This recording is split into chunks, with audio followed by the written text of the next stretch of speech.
I was reminded this week at VBS the importance of setting a good example for children around us and how we also influence the children. When Reese was 3, we were on our way home from the babysitters. Of course, he was in his booster seat in the back of the car. As we turned to go down our road, I heard someone say, "Oh God." I turned around and I said, "Reese, what did you say?" He said, "Oh God, thank you for my mommy and my daddy." Well, how could you punish someone as quick on his feet as that? But Reese did make his share of mistakes along the way, and his dad and I also did. But I'm happy to report that he's turned out to be a fine, caring young adult. But I'm also reminded that Roger and I weren't the only ones that had an influence on his life. Reese was surrounded by excellent, caring individuals who were a positive influence for him. He had wonderful teachers. He had great Sunday school teachers, VBS volunteers, 4-H leaders, family and friends, etc., who were also setting examples for him to follow.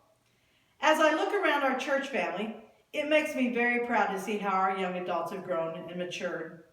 They have become fine Christian adults who will soon be the leaders of our church.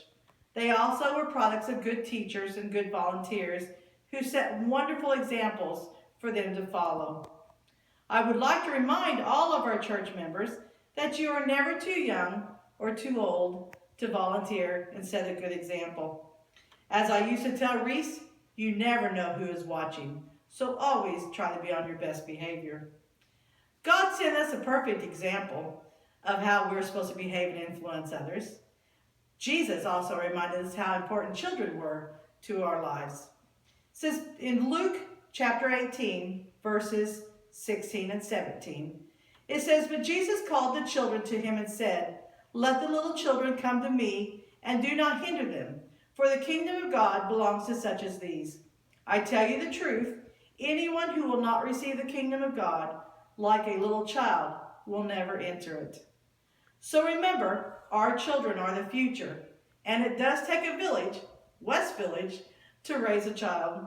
You are never too young or never too old to set a positive example for the world around you. Have a good week.